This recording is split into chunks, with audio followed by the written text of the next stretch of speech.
Samsung Galaxy A0 series di-upgrade jauh di tahun 2025 ini. Ya, ini Samsung Galaxy A06 5G ya. Smartphone 5G baru termurah dari Samsung di tahun 2025. Harganya di 2,3 jutaan. SoC-nya langsung pakai MediaTek Dimensity 6300. Naik jauh nih performanya nih. Layarnya di 6,7 inci, cukup besar ya. Dan refresh rate-nya pun 90 Hz. Baterainya juga menarik ya. Walaupun hanya 5000 mAh, tapi hasil tes kami daya tahan baterai ternyata tidak malu-maluin. Mantep yang satu ini. Smartphone ini juga langsung hadir dengan One UI 7. Ya, One UI 7 dengan basis Android 15 dan update OS-nya dijanjikan bisa dapat 4 kali dengan 4 tahun security update. Jadi panjang banget update-nya. Untuk fitur keamanan juga lengkap. Ini ala kelas atas ya. Samsung Knox Vault dan Auto Blocker ada semua dalam sini.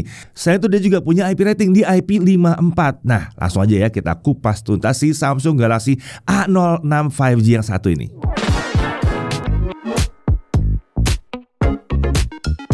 Ya, ini Samsung Galaxy A06 5G. Ini menarik ya, karena varian 4G-nya sebenarnya udah rilis dari bulan September 2024 tahun lalu ya. Tapi varian 5G baru hadir di Maret 2025. Kok kayaknya lama banget jaraknya. Nah, menariknya ini bukan gara-gara Samsung Indonesia telat masukin smartphone yang baru ini. Secara internasional, Galaxy A06 5G memang baru saja diluncurkan.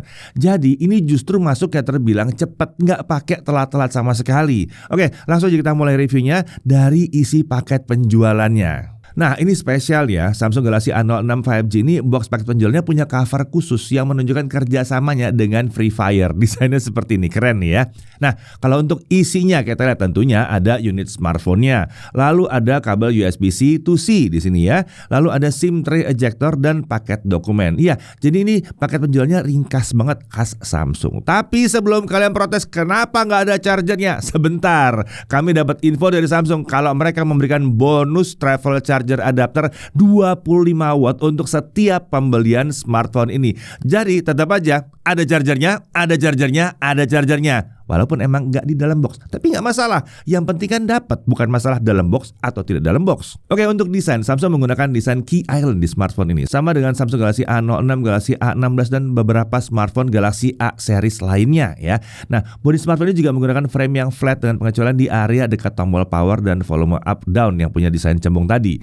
Nah, jadi walaupun layar dan bodi belakang smartphone ini flat, kita tidak bisa bilang bahwa ini full serba flat semua, nggak juga ya. Nah, untuk frame dan bodi belakang smartphone ini pakai polikarbonat. Untuk dimensinya tinggi 167,3 mm, lebar 77,3 mm dengan ketebalan di 8,0 mm. Jadi untuk dimensinya ini mirip dengan Samsung Galaxy A06 yang 4G. Sementara untuk bobotnya ada di kisaran 191 gram. Jadi masih lumayan enteng lah yang satu ini. Nah, terkait rating ketahanan terhadap debu dan air, Samsung akhirnya menghadirkan di smartphone terjangkau mereka. Galaxy A06 5G ini punya IP rating di IP54. Ini berarti dia tahan terhadap debu atau debu tidak akan membuat masalah terhadap dia dan tahan terhadap cipratan air dari segala arah. Berarti kalau kita kehujanan itu nggak masalah ya, smartphone-nya aman. Cepat-cepat dikeringin aja. Sekarang mari kita lihat ada apa saja di sekeliling bodi smartphone ini. Nah, di sisi kanan ada tombol power dengan fingerprint reader-nya. Lalu ada volume up and down di situ. Lalu di atas ada mikrofon. Di sisi kiri ada SIM tray. Ini hybrid ya, jadi bisa 2 nano SIM atau 1 nano SIM plus 1 micro SD. Beralih ke bawah. Nah, di sini masih ada audio jack 3,5 mm, ada mikrofon dan ada USB-C serta ada speaker. Ya, smartphone ini cuma punya satu speaker. Kualitas suaranya terbilang standar lah untuk kelas harga. Masih terbilang cukup rapi dengan volume suara yang sudah mencukupi. Beralih ke sisi depan, ini adalah layar 6,7 inci dengan panel PLS ya. Resolusinya HD plus 1600x720 pixel. Ini berarti kerapatan pixelnya sekitar 260-an ppi. Nah, ini jangan banyak yang komplain nih ya. Kalau nggak paham, di atas 300 ppi mata kita sudah tidak bisa melihat pixelnya sama sekali. Di atas 240 ppi sampai 300 ppi itu sudah sangat susah melihat pixelnya. Jadi, kalau yang satu ini ada di bawah 240 ppi, oke, saya akan protes. Tapi karena ini 260-an ppi, memang mata kita akan sulit melihat pixelnya. Jadi masih kelihatan mantap dan rapat aja pixelnya. Lalu untuk refresh rate dia up to 90 Hz dan ini adaptif ya. Nah, kalau untuk brightness nggak ada klaim dari Samsung terkait hal ini. Saat kami uji di indoor dalam ruangan, brightness itu bisa mencapai sekitar 570 nits. Sementara saat saat dicoba untuk simulasi outdoor, ternyata masih sama dengan indoor di kisaran 575 nits juga. Nah, untuk color gamutnya smartphone ini tidak punya opsi pengaturan warna layar. Saat kami coba dan kita cek color gamutnya, itu coverage-nya ada di 89,2% sRGB dengan gamut volume di 103,1% sRGB. Jadi udah lumayan lah. Untuk bezel layar sayangnya ini masih agak tebel ya. Bahkan untuk smartphone 2 jutaan di tahun 2025 ini rasanya agak tebal memang. Lalu earpiece ada di dalam bezel di atas layar. Lalu ada kamera selfie 8 megapiksel ditempatkan di notch yang disebut sebagai U-cut sekarang namanya ya. Nah, notch ini ukurannya cukup kecil tapi tetap aja membuat smartphone ini kelihatan agak kurang modern ya. Nah, perekaman video dari kamera ini bisa mencapai 1080p 30 fps saja. Beralih ke sisi belakang, ini adalah kamera utamanya 50 megapiksel main kamera bukannya 1,8, autofocus perekaman video juga sampai 1080p 30 fps. Kemudian ada kamera 2 megapiksel yang anggaplah ini sebagai kamera bonus. Ya, kedua kamera ini disusun atas ke bawah seperti ini ya, jadi terasa masih mirip dengan desain umum smartphone Samsung Galaxy A series. Lalu ada LED flash. Kemudian fitur-fiturnya masih lumayan lengkap di sini ya, karena biar bagaimanapun ini Samsung ya, jadi fitur-fiturnya lengkap seperti ini. Oke, kita lanjut untuk spesifikasinya. SoC menggunakan MediaTek Dimensity 6300. Ini SoC yang sebelumnya sudah digunakan di Samsung Galaxy A16, A16 ya. Ini SoC difabrikasi 6 nanometer dari TSMC. Nah, ini performanya jelas upgrade banget dibandingkan pendahulu-pendahulunya. Yang satu ini mah untuk gaming udah mantep. Lanjut untuk RAM dan storage. Smartphone ini punya satu varian aja yang RAM-nya 6GB dengan storage 128GB. Untuk RAM LPDDR4X dengan storage menggunakan UFS 2.2. Ini berarti selain sudah lebih kencang, jadi dengan UFS 2.2 ini harusnya sudah tidak ada penurunan performa storage seiring dengan waktu, atau paling tidak kalau ada penurunan itu minim sekali. Oh ya, untuk RAM-nya dia support RAM Plus ya, yang mendukung sampai ekstra tambahan 6GB. Nah, sebenarnya untuk microSD itu supportnya sampai dengan kapasitas 1,5 terabyte. Nah, baterai 5000 mAh dan mendukung charging 25 watt. Untuk sensor-sensor lumayan lengkap ya, termasuk ada hardware gyro juga di sini. Dan untuk konektivitas tentunya 2G, 3G, 4G, 5G bisa semua, tapi kalau untuk eSIM ya belum ada, saat ini belum ada. Wi-Fi-nya Wi-Fi 5, Bluetooth-nya versi 5.3, audio codec-nya juga lumayan lengkap, sampai SSC-nya Samsung juga ada di sini. Untuk USB tentunya udah bisa OTG. Dan untuk keamanan dia punya fingerprint scanner dan face unlock. Tapi nggak cuma itu tentunya ya, ada juga paket keamanan Samsung Knox, lengkap dengan Knox Vault yang bisa mengamankan data-data pribadi kita.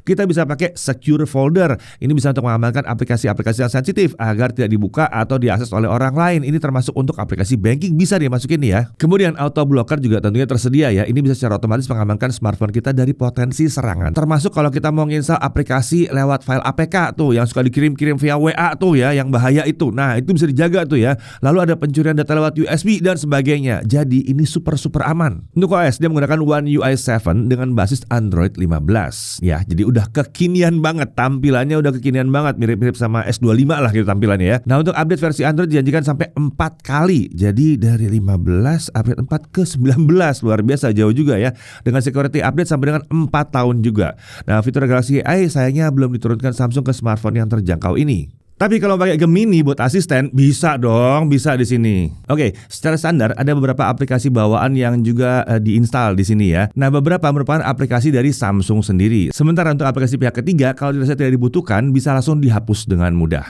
Nah, kemudian di sini ada private share. Ini merupakan fitur sharing dengan proteksi data. Ada sistem enkripsi yang menjamin kalau data hanya bisa dibuka oleh penerima yang seharusnya saja. Bahkan ada perlindungan juga terhadap file yang kita share. Jadi tidak bisa di-sharing ulang ke pihak lain oleh penerima file tersebut. Bisa tuh di sini ya. Menariknya ada juga pembatasan waktu sharing. Jadi setelah lewat dari waktu tertentu, file yang kita share otomatis tidak bisa diakses lagi. Mantep kan? Kemudian dia punya maintenance mode di sini ya. Ini berfungsi kalau misalnya kita harus membawa smartphone ini ke service center untuk perbaikan. Nah, mode ini akan memastikan teknisi tetap bisa memperbaiki smartphone kita, tapi dia tidak bisa mengakses data kita. Nah, itu penting banget tuh ya. Lalu kemudian Nowbar, itu tentunya ada di sini ya, kan dari One UI 7 ya. Jadi kita bisa menampilkan notifikasi dari beberapa aplikasi tertentu di lock screen dalam bentuk seperti ini. Nah, ini bisa untuk Maps, Clock, Media Player, aplikasi-aplikasi lain, bahkan untuk hasil pertandingan olahraga juga bisa tampil di sini. Tentu saja fitur khas One UI lain juga masih tersedia di sini ya, seperti Modes and Routines, di mana kita bisa nyetel sendiri ya preset-preset yang kita sukai dari smartphone ini. Lalu ada Color ID and Spam Protection. Ya, built-in, nggak perlu nginstal install aplikasi dari luar, kita bisa langsung dapat Caller ID dan Spam Protection. Lalu ada Edge Panel, lalu ada separate app sound yang hampir nggak ada di handphone lain, dan ada banyak lagi di sini yang kalau kita bahas nggak kelar-kelar nih reviewnya. Oke, kita langsung maju aja ke pengujian benchmarknya ya. Pertama kita mulai dari Antutu 10. Nah, di sini seperti biasa ya, Antutu 10 di level handphone seperti ini itu baru bisa jalan dengan 3D Lite. Jadi kalau mau dibandingkan, pastikan kalian bandingkan Antutu 10 yang pakai 3D Lite juga. Di sini kita dapat 416 ribuan skornya. Tanpa kipas maupun dengan kipas, skor yang didapatkan hanya di kisaran segini aja. Ada masalah tapi ya. Untuk Geekbench 6 single core di 742, multi core di 1969. Trimax Slingshot Extreme Unlimited OpenGL graphics skornya di 2570. Sementara untuk kestabilan kita pakai Trimax Wildlife Stress Test Unlimited di mana base skornya di 1381 dengan lowest score di 1370. Jadi kestabilannya ada di 99,2%. Sangat stabil. Untuk GFX Bench Manhattan 3.1 1080p offscreen dia dapat 27 fps, sementara untuk T-Rex 1080p offscreen dapat 65 fps. Sekarang mari kita tes untuk gaming. Nah, untuk gaming di smartphone ini nggak tersedia fitur semacam game launcher yang biasa ada di One UI, dan kita juga belum bisa menemukan game plugins di Galaxy Store. Jadi semua pengujian kami nggak ada trik atau settingan khusus ya, semua dalam kondisi standarnya One UI 7 aja. Kita mulai dari Subway Surfers ya. Refresh rate ini berjalan langsung di 90 Hz saat kita main game yang satu ini. Jadi game ini tentu saja jalan di 90 fps. Ini relatif stabil ya dan nyaman di 90 fps, mulus lancar aja, nggak pakai setting-setting macam-macam. Lanjut untuk PUBG Mobile. Nah, sayangnya di sini setting frame rate maksimum cuma sampai di ultra atau 40 fps aja.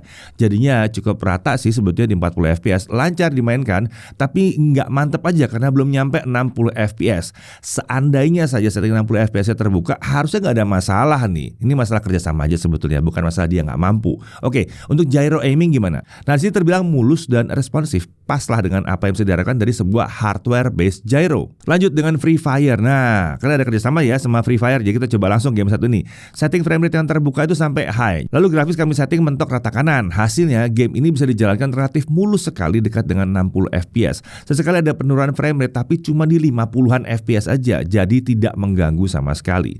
Lanjut untuk Mobile Legends. Sayangnya frame rate-nya cuma sampai high. Saat kami coba appeal, settingan tertinggi juga nggak terbuka. Nah, kita coba di kualitas ultra, game ini bisa dimainkan dengan lancar di kisaran 60 fps. Sesekali aja di battle yang rame itu frame rate bisa turun sedikit, itu juga masih ke 50-an fps. Frame rate seperti ini nyaman lah untuk main game Mobile Legends. Lanjut untuk Genshin Impact, kita coba di lowest 60 ya. Pertama tanpa kipas dulu kita coba. Frame rate yang kita dapatkan di awal cukup konsisten di 40 sampai 50 fps. Saat ada battle itu turun sedikit di bawah 40 fps, tapi setelah 7 menitan frame rate-nya mulai turun ke 30 sampai 40 fps. Dan sesekali dia turun ke bawah 30 fps saat pindah area atau ada musuh muncul di layar. Frame rate bisa turun sampai 24-25 fps kalau lagi ada battle ya. Nah, selama setengah jam rata-rata frame rate kita dapatkan adalah di 35 frame per second. Suhu permukaan setelah setengah jam di sisi layar titik terpanasnya itu ada di kisaran 39 derajat Celcius sampai 40 derajat Celcius, dan posisinya ada di bagian atas layar ya. Sementara untuk sisi belakang itu ada di kisaran 41 sampai 42 derajat Celcius. Masih nggak terlalu panas tapi ini pas sampai ke limitnya. Ini masih di limit hangat-hangat aja sebetulnya. Sekarang coba kita pakai kipas pendingin. Ternyata frame rate yang didapatkan itu relatif lebih tinggi sekarang. Dengan rata-rata selama 30 menit bisa ada di 40 fps. Memang ini masih yang belum bisa dapat sampai frame rate yang stabil luar biasa di 40 ya. Tentunya masih ada naik turunnya di kisaran 33 sampai 48 fps. Tapi secara umum ini game jadi terasa lancar saat dimainkan. Jadi untuk ranking ya, tanpa kipas rankingnya C-, tapi kalau dikipasin kita langsung bisa kasih C. Jadi udah mantep lah untuk main Genshin Impact. Oke, sekarang mari kita masuk ke pengujian kamera. Oke, di tangan saya kali ini sudah ada Samsung Galaxy A06 5G teman-teman. Jadi mari sama-sama kita cek kemampuan kameranya. Dan seperti biasa sebelum kita mulai kita cek kemampuan mikrofonnya terlebih dahulu. Di sini saya tidak menggunakan mikrofon eksternal, jadi ini langsung dari mikrofon smartphone-nya. Untuk kualitas mikrofonnya sendiri bagi saya ini sudah tergolong sangat memadai ya, apalagi di sini sudah menggunakan dua mikrofon juga. Jadi kalau misalnya salah satu mikrofon yang ditutupan seperti ini, setidaknya masih ada backup dari mikrofon yang satunya. Oke, langsung saja kita mulai pembahasan kameranya. Oke, langsung saja kita mulai dari kamera selfie-nya. Dan seperti yang teman-teman lihat di sini, sayangnya video yang dihasilkan masih kurang stabil. Jadi kami akan menyarankan kalian untuk menggunakan tools ekstra seperti tripod di kamera selfie-nya ini. Atau kalian juga bisa menggunakan fitur stabilize yang ada di Google Photos seperti ini.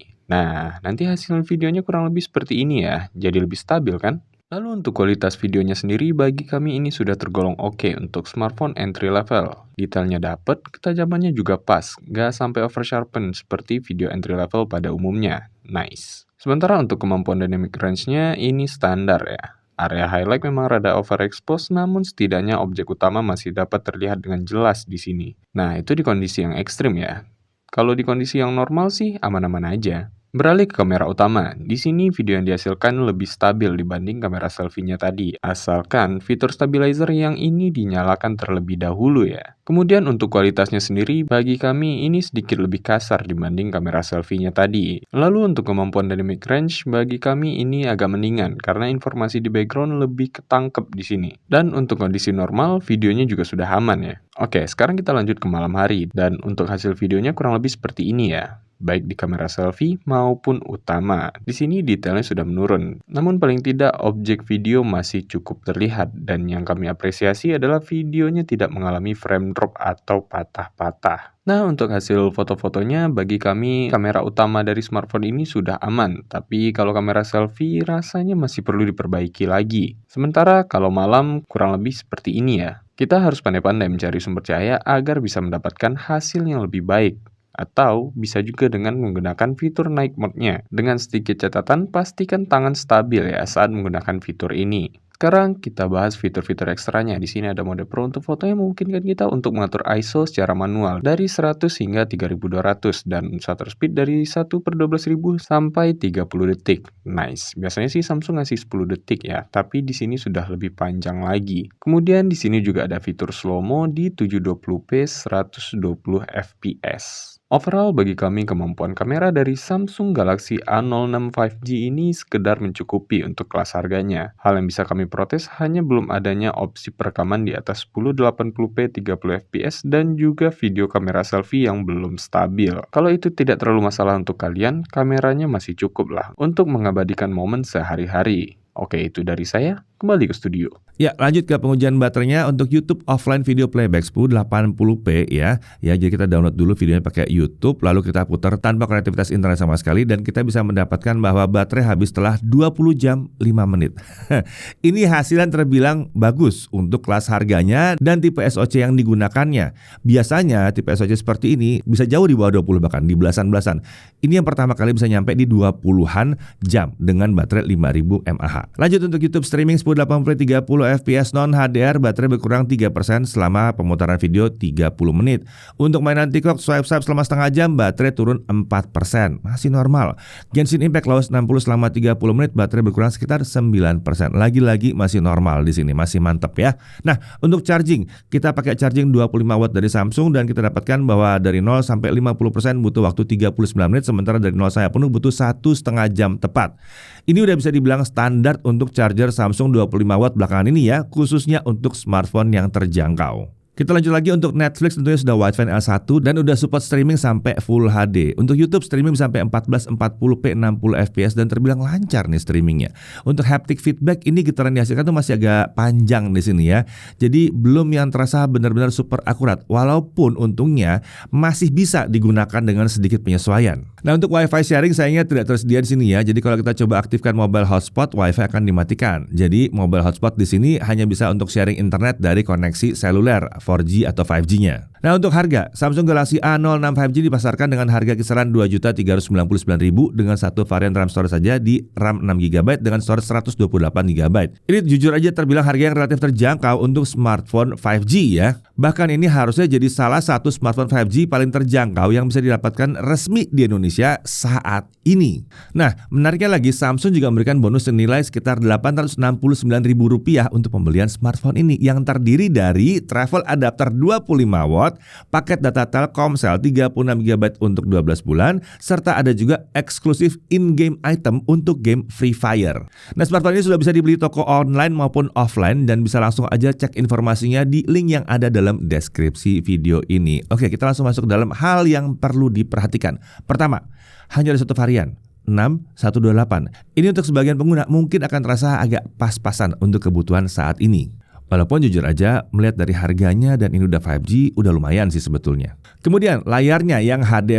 Nah ini banyak yang akan bilang waduh apaan tuh kurang tuh. Tapi menurut kami itu masih bisa diterima untuk harga 2 jutaan kecil. Selain itu resolusi ini juga membuat baterai jadi lebih awet. Dan ini masih 260-an ppi seperti dibahas tadi. Jadi kerapatan pikselnya sudah memadai.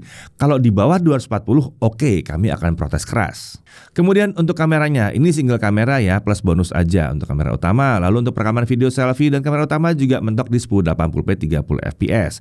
Paket penjualan juga terasa minim di sini ya, tapi ini ada chargernya. Jadi sebetulnya nggak banyak komplain lah di sini ya. Nah, untuk desain ini sayangnya juga masih pakai desain notch ya untuk kamera selfie-nya. Jadi masih agak kurang terasa kekinian. Lalu untuk speaker juga baru single speaker aja. Dan sayangnya tidak ada NFC di smartphone yang satu ini. Dari segi kelebihan, yang pertama, untuk Samsung Galaxy A0 series ini kenceng banget ya, karena SoC yang dipakai sudah kenceng di sini sekarang. Dan otomatis dia sudah menawarkan konektivitas 5G juga ya, jadi udah kekinian. Storage-nya udah pakai UFS bukan eMMC tentunya, ya tentunya itu karena pasangan dari SoC-nya ya. Lalu daya tahan baterainya terbilang relatif baik, sedikit di atas harapan kami untuk SoC tipe seperti ini.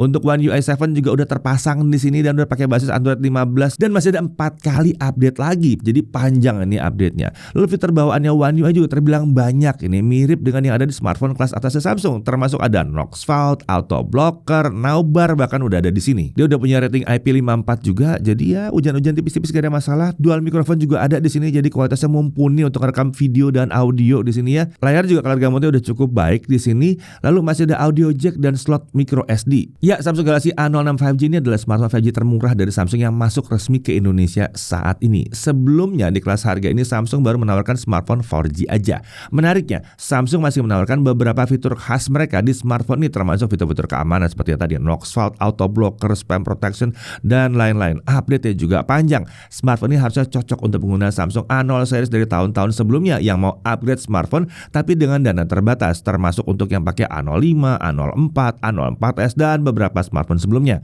Upgrade yang ditawarkan sangat menarik soalnya peningkatan performa SoC yang luar biasa, dapat 5G, IP54, dan storage-nya udah bukan eMMC lagi. Jadi kalau mau cari smartphone 5G dari Samsung yang paling terjangkau dengan performa mumpuni saat ini, Galaxy A06 5G ini adalah pilihannya. Saya Deddy Irfan, Jangan TV TV.